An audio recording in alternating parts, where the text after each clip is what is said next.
পিবিকে রান্নাঘর থেকে সবাইকে স্বাগত। আজ আমি তোমাদের করে দেখাবো ধনেপাতা চাটনি।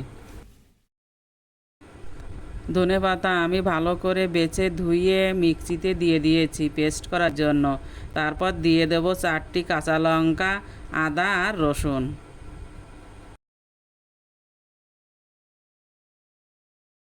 তারপর দিয়ে দেব 1 চামচ নুন। এরপর এটা মিক্সিতে পেস্ট করে নেব। আর পেস্ট করে নেব টমেটো, এখানে 2টো টমেটো রয়েছে। এই ধনেপাতা পেস্টের মধ্যে টমেটো পিউরি দিয়ে দেব। কড়াইটা উনুনে বসিয়ে নিয়েছি। এইবার কড়াইতে আমি সর্ষের তেল দিয়ে দেব।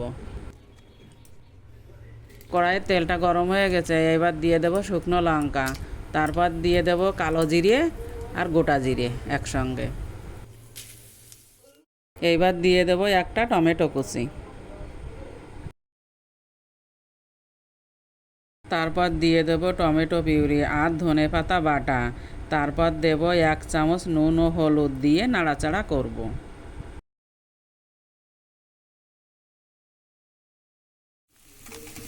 এরপর দিয়ে দিচ্ছি লঙ্কা গুঁড়ো। এরপর দিয়ে দিচ্ছি একটু সর্ষের তেল, দিয়ে একটু হালকা নাড়াচাড়া করে নেব। এবার একটা অন্য পাত্রে তুলে নেব সার্ভ করার জন্য। গেল আমার ধনেপাতা চাটনি। এটা গরম গরম ভাত বা রুটির সঙ্গে খেতে খুব ভালো লাগে। তোমরা বাড়িতে ট্রাই করে দেখো, ভালো লাগবে। আমার এই রেসিপিটা যদি ভালো লেগে থাকে তাহলে লাইক, কমেন্ট, শেয়ার ও সাবস্ক্রাইব করতে ভুলো না কিন্তু।